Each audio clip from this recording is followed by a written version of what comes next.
So all my travail has been worthless. My tribulations in the underworld have yielded nothing. All the spiritual exhortation have brought me nothing but failure. So failure is my destiny and my kingdom, my kingdom, my kingdom is lost forever. You've not failed yet.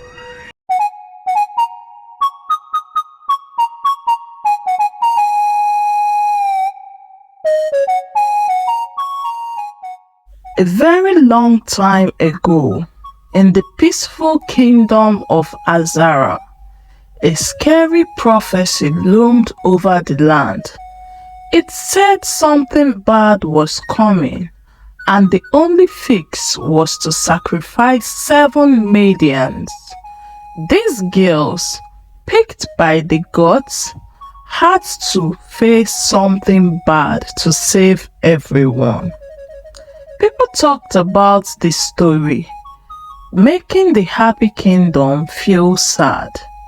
The chief priest, the messenger of the gods, had to tell everyone about it. He looked sad as he told the villagers what the gods said about sacrificing 7 girls to stop the bad thing from happening. The message was clear but really scary. They had to give up 7 girls to make the gods happy and stop the bad stuff from happening. Fear and worry filled the kingdom as everyone thought about what might happen. News of the prophecy spread all over Azara, making people feel scared. Things got even more scarier when the king talked to the people. He said, "My beloved people of Azara, noble citizens of this cherished kingdom, I stand before you in a moment of great uncertainty. The winds of fate blow harshly upon us, and the gods have laid upon our shoulders a burden, heavy and foreboding. In the face of a dark prophecy, we find ourselves at a crossroads. The sacred duty that lies ahead demands sacrifice, and I, as your king, share in the weight of this solemn hour. Our daughters, our cherished maidens, have been chosen for a mission of divine significance. I understand the fear that grips your hearts, for it echoes within mine as well. But let us not yield to despair. Let the flames of unity and strength burn brighter within us. In times of trial, the true character of a kingdom is revealed. Azara has weathered storms before, and so shall we endure this tempest. Our history is woven with threads of resilience, bravery, and unwavering spirit. The gods have chosen us for a reason, and I believe, with every fiber of my being, that we will emerge from this darkness into the dawn of a new era. Our unity is our strength, and our traditions are the roots that anchor us. Let each one of us find solace in the bonds that connect us, for it is together that we will face the challenges ahead. As your king, I pledge to stand with you, to guide you through these turbulent waters. We are Azara, a beacon of hope in the face of adversity. Let us face the impending sacrifice with the courage that defines us. May the gods look favorably upon us, and may our collective strength be the light that guides us through this daunting journey. Azara, my beloved kingdom, let us face the unknown with heads held high and hearts intertwined. Together, we shall prevail. They had to follow what the gods wanted. Now, everyone knew about the sacrifice, and families were scared of what might happen to their daughter. Every day and night, people couldn't stop thinking about the prophecy. The chief priest's words scared them, and they waited for the God's plan, not knowing who would be picked or when it would happen. The people in Azara got ready for whatever the old prophecy said, feeling like their lives were in the hands of mysterious forces. Meanwhile, in the palace, Prince Emeka had a tough job. He wanted to save the kingdom from a scary prophecy. So he went on a tough journey with a heavy heart but strong will. He set out to find the special horn of the dark spirit bull. His journey took him through thick forests, thick mountains, and strange villas. He met magical beings and faced texts that checked how brave he was. The prince went through storm and crossed big rivers, all to get this special thing. Going deeper into the unknown, Emeka's path took him to the underworld, a place between life and death. There he faced strange forces. Every step was hard, but he kept going because he wanted to help his people. Meanwhile, in the village of Azara, the chief priest faced the task of choosing 7 maidens for the mysterious prophecy. In the calm town of Azara, everyone got anxious and scared when the town crier made an announcement that all the girls should gather in the village market square for a special event with the chief priest. Families came together, looking worried as they heard the news. Mothers tried to comfort their daughters with kind words, while father thought deeply about what this event could mean for their daughter's life. In every home, there was a feeling of uncertainty. Brothers and sisters looked at each other with concern, wondering how their sister's life would be affected. Grandparents shared worried looks, sensing that something important was about to happen. The next day, as the girls walked to the market square, you could feel the tension in Azara Kingdom. The usual happy talks turned into quiet whispers and nervous faces. Each families were scared of what might happen to their daughters when they met with the chief priest. When everyone was present, it was time for the chief priest to make his selection. His eyes searched among the young women of the land, and eventually he picked the 7 maidens. Their names were Adobe, Ujunwa, Uwe, Chizoba, Abide, Arewa, and Abosede. Adobe, with her bright eyes and laughter that echoed through the village, was the first chosen. Ujunwa, known for her kindness and gentle nature, was the second to be picked. Uwe, the daughter of the village leader, was selected next, her grace and elegancy catching the chief priest's attention.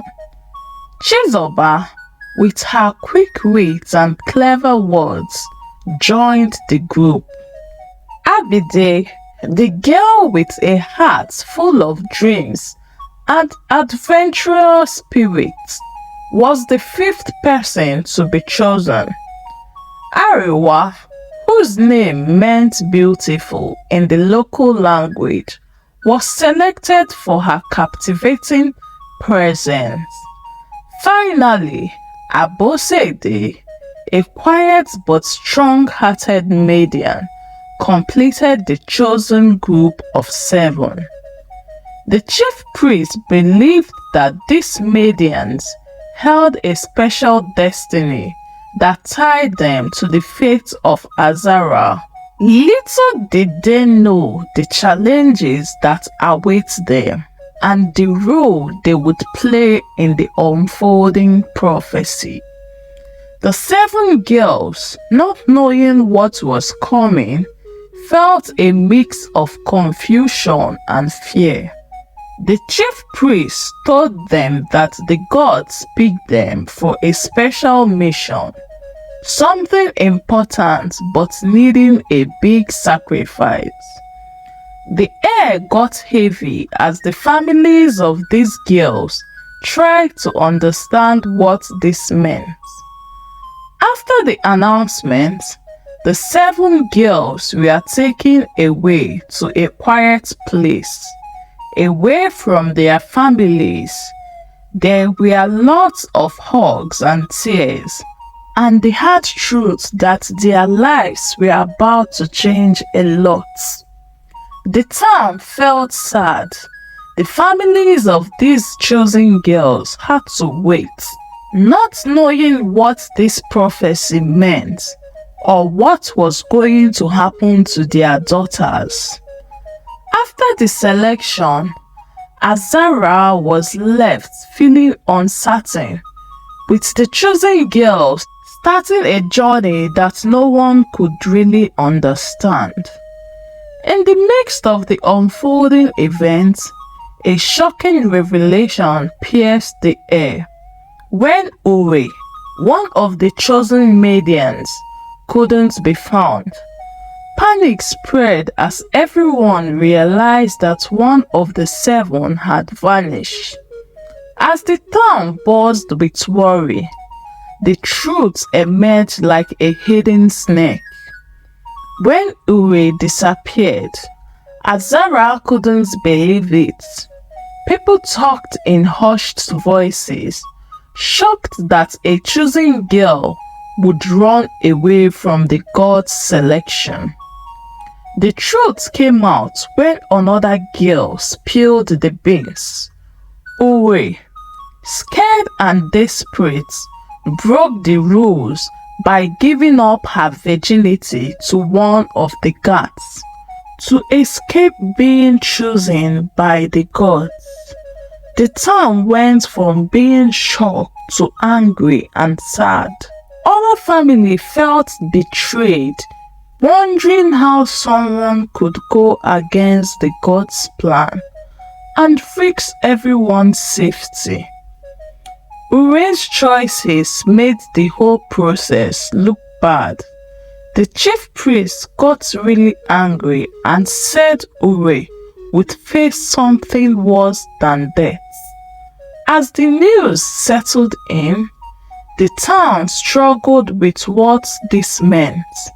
The balance between our world and the gods got messed up, and Azara didn't know what would happen next because of one girl's desperate move.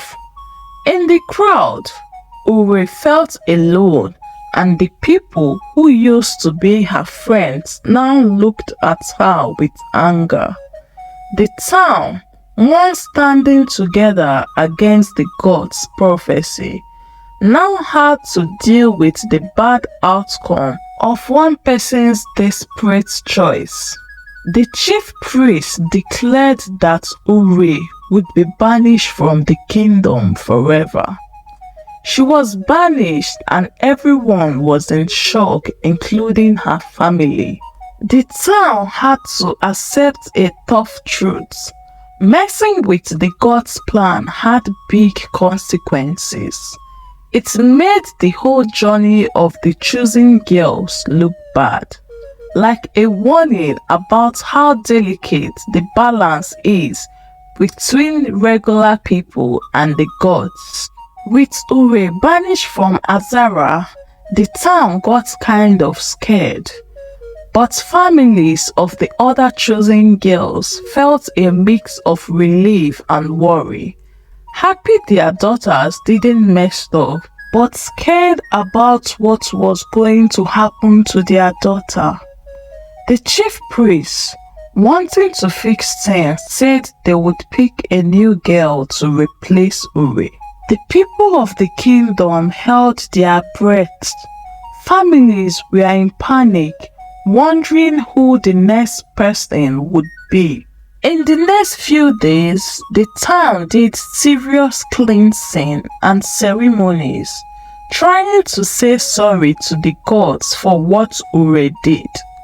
The once happy town felt splitted, with trust issues and not knowing what's next. During the ceremony, the chief priest picked a maiden called Adeze. She joined the group of 7. The girls knew something big was ahead of them. They got serious and put personal stuff behind to face the future that was still a big mystery. Meanwhile, in the deep jungle, Prince Emeka felt really down because things seemed to be going bad for his kingdom and the 7 maidens who were about to be killed. He was super sad and he lamented, saying, So all my travail have been worthless. My tribulations in the underworld have yielded nothing. All the spiritual exaltation have brought me nothing but failure. So failure is my destiny and my kingdom, my kingdom, my kingdom is lost forever. Suddenly, a friendly spirit appeared and told him, You've not failed yet. Destiny is a winding path, and your journey is not over. Follow the guidance of your heart, for even in the darkest moments, there is light. Seek the horn of the dark spirit bull in the heart of the jungle. It holds the power to alter destiny. Remember, your courage and love for your people can defy even the most ominous prophecies. Trust in the whispers of the wind and the guidance of the gods, young prince. The spirit said to Emeka. Feeling better, Prince Emeka got clear instruction from the spirit on where to find the magical horn. Following those directions, Emeka went through the jungle tough path and finally got the magical horn. With it in his hand, he rushed back to Azara because he needed to stop the sacrilege from happening. Now in Azara, it was the day when the 7 maidens were supposed to be killed for the sacrifice. The whole town was super nervous as the chief priest began to do some incantations. He said,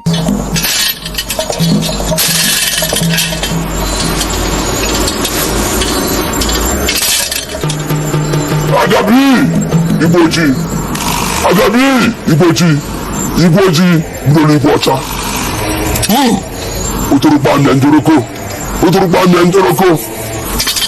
The families of the maidens were really worried.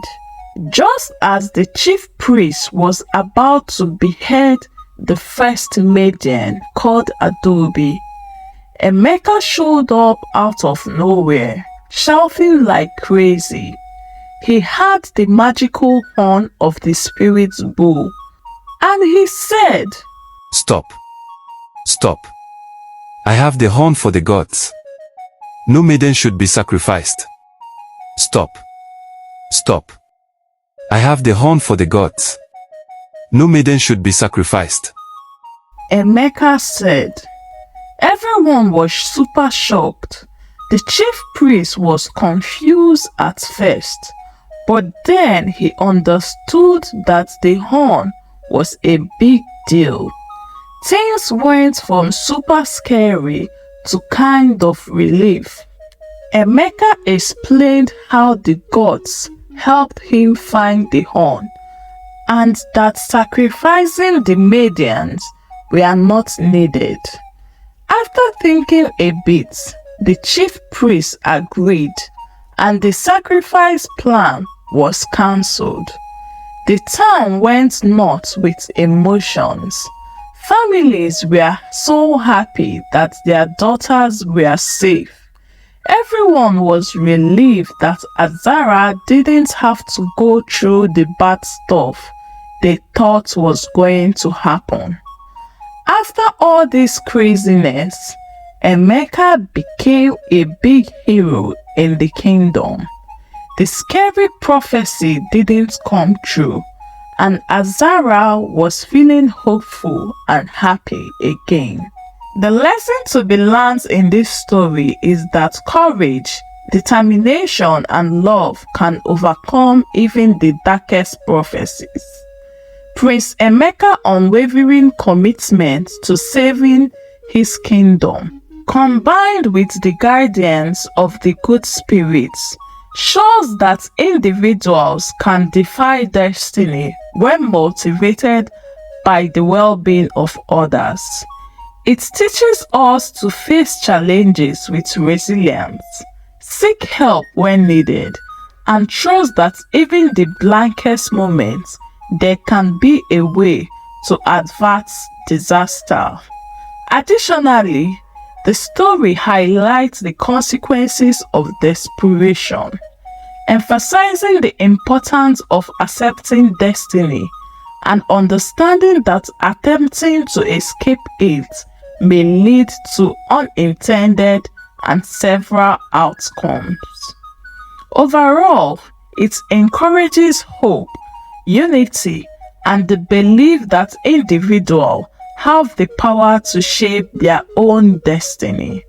Please, if you like our story, hit the like button, subscribe, drop a comment. It helps us grow our channel. See you in the next story. Bye.